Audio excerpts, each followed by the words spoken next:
Fin de semana en Providencia. Primera parte.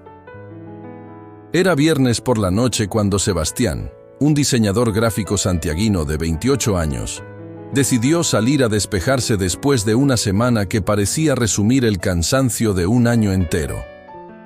Vivía en un departamento pequeño en Providencia, cerca del Metro Salvador, un espacio donde la luz tenue, las plantas desordenadas y el silencio parecían contener una mezcla de calma y soledad que ya había aprendido a sobrellevar. No buscaba nada en particular, ni compañía, ni distracción, ni emoción. Simplemente necesitaba sentir que el mundo seguía moviéndose, aunque él no tuviera ganas de seguirle el ritmo. Fue así como terminó en un bar de Bellavista, uno de esos donde la música está lo suficientemente fuerte para impedir pensar demasiado, pero lo suficientemente suave para invitar a quedarse.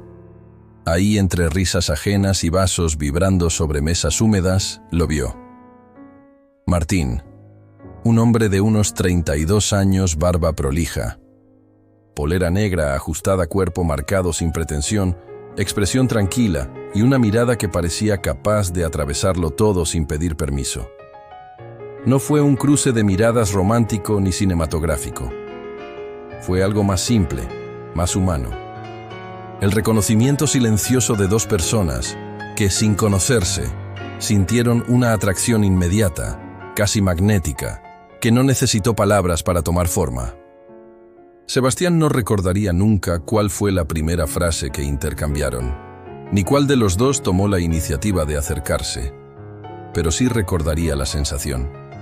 Esa mezcla de curiosidad y nerviosismo que aparece cuando alguien te mira, como si supiera algo sobre ti que tú mismo no te has atrevido a aceptar. Hablaron poco, solo lo justo, apenas una pincelada de quiénes eran. Martín, profesor de educación física en un colegio de Ñuñoa, amante de las bicicletas y de los días nublados. Sebastián, diseñador, solitario, fanático del cine indie y de los silencios cómodos. No necesitaban más. La conversación nunca quiso ser profunda. Lo profundo estaba en otra parte, en cómo se miraban, en el pequeño roce de manos cuando se acercaban para escucharse mejor, en la tensión suave que crecía entre sus cuerpos como una corriente inevitable. No se dijeron a dónde iba todo eso. No lo hablaron. Lo intuyeron. Cuando finalmente caminaron juntos por Pío IX rumbo a Providencia, el aire nocturno de Santiago mezclaba olor a humedad, cigarro y el eco de música de los locales. A cada paso, el contacto entre ellos se hacía más natural, más inevitable, más cargado de esa expectativa que hace del cuerpo un territorio tibio, dispuesto, alerta. Cuando llegaron al departamento, no hubo torpeza ni prisa, solo la certeza silenciosa de que ambos querían lo mismo. Dentro, las luces cálidas y el desorden cotidiano hicieron que el espacio se sintiera íntimo, como si hubiera estado esperando precisamente esa noche para cobrar sentido. El primer encuentro físico fue lento y seguro, lleno de miradas que hablaban más que las manos. Había deseo claro, pero también un respeto profundo por la forma en que el otro respondía. Respiraba, se abría, se entregaba sin perder su individualidad. No hubo palabras grandes, pero sí pequeños gestos que construyeron una atmósfera cargada de sensualidad contenida. Dedos recorriendo piel como si la memorizaran, cuerpos acercándose con naturalidad, respiraciones que se sincronizaban sin esfuerzo. Nada fue explícito, pero el ambiente lo decía todo. La intimidad no estaba en lo que hacían, sino en cómo se permitían sentirlo. A la mañana siguiente, la luz filtrada por las cortinas beige iluminaba la habitación con un color suave, casi dorado. Sebastián despertó primero y se quedó mirando el cuerpo de Martín, ese cuerpo que emitía una calma casi provocadora, como si durmiera sin peso en el mundo.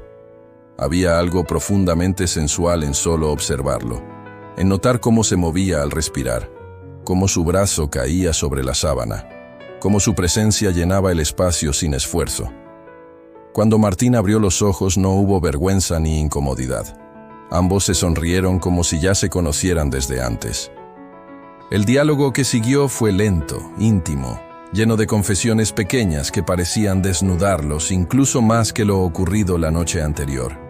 Martín habló de una relación pasada que lo había dejado con reservas. Sebastián confesó que llevaba demasiado tiempo evitando conexiones reales, por miedo a sentirse vulnerable.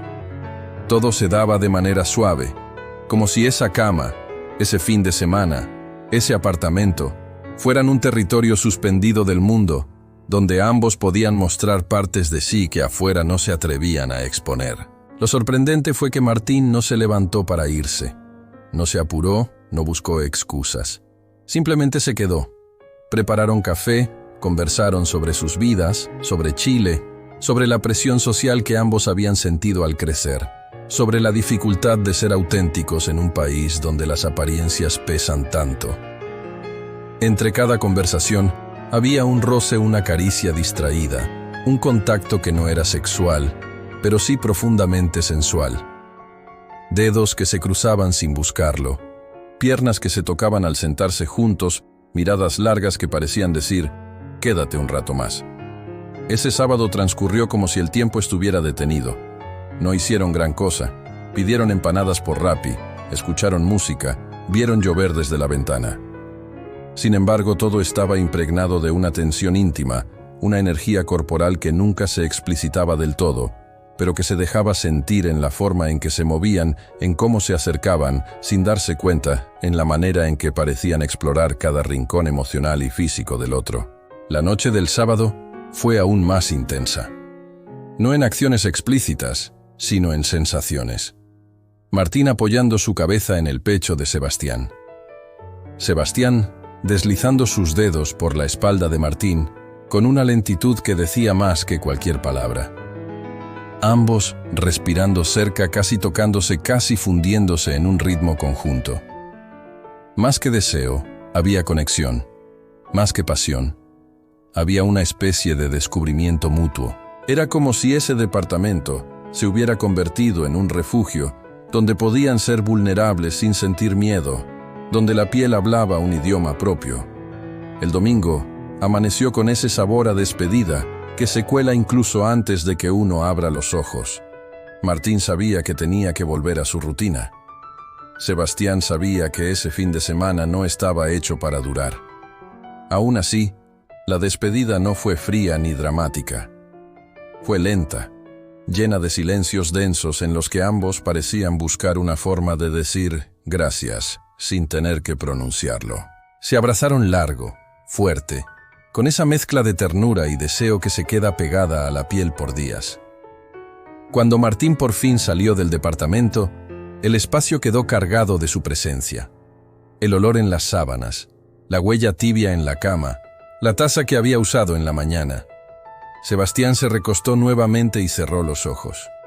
No sentía tristeza real, sino una especie de melancolía dulce, ese eco de algo breve pero significativo que marca sin herir. Entendió mientras respiraba hondo que no hacía falta que algo durara para siempre para ser importante. Que un fin de semana, una cama y dos desconocidos podían contener más verdad que muchas relaciones largas. Y que a veces, lo más sensual, lo más profundo, lo más transformador, sucede cuando nadie lo está buscando. Al final, historias como esta nos recuerdan que no siempre necesitamos grandes promesas para vivir algo verdadero. A veces basta una mirada, una cama compartida, un fin de semana que no estaba en los planes, para descubrir que también somos capaces de sentir, de abrirnos, de dejarnos tocar el alma, y no solo la piel. En un mundo que corre tan rápido, donde casi nadie se detiene a mirar de verdad, estos encuentros breves pero honestos se vuelven pequeños tesoros, huellas suaves que quedan donde menos esperamos. Quizás no duren para siempre, pero duran lo suficiente para cambiarnos un poquito. Si te gustó esta historia y quieres seguir explorando narrativas intensas, reales, sensuales y sin miedo a hablar desde lo que somos, te invito a ser parte de esta comunidad. Suscríbete al canal, dale like a este video y activa la campanita de notificaciones para que no te pierdas ningún capítulo de Sin Filtros Gays. Aquí seguimos hablando de lo que muchos callan, contando historias que merecen ser escuchadas, sin filtros, sin vergüenzas y sin pedir permiso. Nos vemos en el próximo episodio. Aquí siempre hay espacio para más.